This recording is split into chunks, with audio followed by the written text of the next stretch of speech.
안녕하세요. 오늘은 주님 순환성 금요일입니다. 요한복음 18장 1절에서 19장 42절에 굉장히 긴 복음인데요. 오늘 십자가 예식의 복음의 주제는 십자가를 지세요 라는 주제입니다. 예수님께서 십자가 지신 것처럼 나도 십자가를 지는 그러한 성금요일이 되기를 말씀드리면서 강론을 시작하도록 하겠습니다. 로마에서는요, 종종 단순하면서도 아름다운 의식을 볼 수가 있어요. 또 선교사들이 파견돼서 먼 나라에 갈 때 바로 교황님으로부터 그 선교를 위한 선물을 받는 것이죠. 바로 로마에서의 아름다운 의식도 그렇고 선교사가 교황님한테 받는 축복의 선물도 바로 십자가라는 겁니다. 로마에서 베드로 사도, 바오로 사도가 돌아가셨잖아요. 십자가는 이러한 공동에 따라서 거의 항상 우리들에게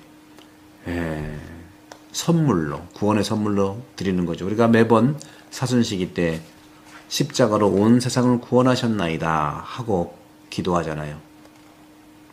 다양한 예술가들은요, 십자가를 디자인해 주고 있죠. 장식이 있는 십자가와 또는 반대로 단순한 십자가, 또 영광을 얻거나 고통을 받는 그런 그리스도를 그린 십자가, 여러 십자가, 똑같은 사물의 이미지가 아닌 많은 이미지의 디자인의 십자가가 있어요. 그렇지만 십자가의 답은 딱 한 가지입니다. 십자가는 그리스도의 사랑의 계시에 대한 심오한 신비라는 거죠. 신비예요. 우리가 그것을 수고할 때 항상 우리는 이러한 측면들을 얘기하고, 바로 많은 예술가와 신학자들은 이 십자가의 의미를 많이 드러내고 표현하고 있는 겁니다. 초기 그리스도교 때의 십자가는요, 바로 구원의 표시였고 신앙인의 표시였어요. 십자가. 존재론적 가치가 있는 거죠. 그리스도교 신자 존재라면 십자가입니다. 그래서 우리는 항상 성공경을 긋지 않습니까? 일상적으로. 즉 모든 인류 역사에서 차지하고 있는 가치에 따라서 볼 때 십자가야말로 가장 그리스도. 그래서 모든 교회 성당은 십자가가 다 성당에 매달려 있잖아요. 달려 있잖아요. 십자가만 보시면 이러한 관점에서 십자가는 구원의 표시이고 악과 죽음에 대한 승리의 표시입니다. 그렇기 때문에 승리의 표시, 이것에 대한 많은 교부들의 묵상이 있죠. 성 요한 크리스토모, 요한 금구 성인께서는요, 바로 이렇게 설명합니다. 왕이 적과의 전투에서 승리를 하고 집으로 돌아오면 승전 행렬을 열어 축하합니다. 이 행렬에는요, 적군이 싸웠던 무기를 운반하는 거예요. 전리품이죠. 운반하는 거예요. 이제 그들은 무섭지 않아요. 왜? 무기를 다 가져왔기 때문에 그렇죠. 그들은 승리의 상징이 된 거예요. 그들의 불멸의 적은 이제는 무기로 죽이는 상대의 적이 아니라 그들의 적은, 불멸의 적은 열정과 고통이죠. 고통과 죽음이라는 무기를 들고 이제는 싸워야 했다는 것이고, 그 무기 중에 가장 무거운 것이 바로 십자가라는 것이죠. 우리들에게 십자가가 필요해요. 그리스도께서는요, 영원한 생명의 부활이라는 선물을 통해서 우리를 죽음의 도구의 이러한 효능으로부터 해방시켜 준 겁니다. 십자가는 죽음의 도구였잖아요. 근데 이 죽음의 도구로부터 해방시켜 준 분이 바로 예수 그리스도예요. 그렇기 때문에 십자가는 더 이상 무섭지 않고 이제 나를 살리는 십자가 된 거예요. 지난번에 구약에서 뱀에 물려 죽인 사람들을 기도해서 불뱀을 주니까 그걸 보고 다 살아났다는 건 마찬가지예요. 십자가는 죽이는 죽음의 상징이었지만 예수 그리스도께서 십자가를 짐으로써 이제는 살리는 상징이 되는 거예요. 이 두 가지가 다 함께 드러나고 있는 것이죠. 두 가지가 함께 드러나야 돼. 한 가지만 선택하면 그것은 그 가치를 전혀 느낄 수가 없는 것이죠. 그렇게 볼 때 십자가의 의미는 신앙적으로 상당히 옳은 우리 신앙의 중심이죠. 하지만 우리는 십자가의 다른 측면, 즉 심리적 측면이 있는데 우리의 삶 안에서의 십자가 경험을 잊어버릴 위험이 있다는 거죠. 습관적으로 십자성어를 긋고 습관적으로 묵주의 십자가를 보니까 십자가는요, 많은 다양한 것들로 이루어졌지만 십자가가 황금이지만 고통이라는 대가를 치러야 하는 그 본질을 잃어버리면 황금은 소용이 없는 거예요. 바로 이것이 예수님의 삶에서 일어났던 일이며 우리가 그것을 경험하는 방식도 같은 십자가의 신비라는 것이죠. 이런 이유로 중세시대의 그리스도교 미술에 새로운 유형의 십자가가 등장하기 시작한 겁니다. 그리스도께서는 엄청난 고통을 겪는 사람으로 묘사되어요. 또 성지에서 프란치스코회 헌신의 영향으로 바로 십자가의 길이 생긴 겁니다.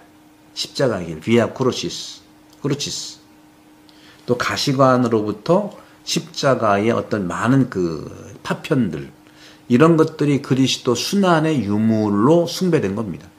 예배된 것이고요.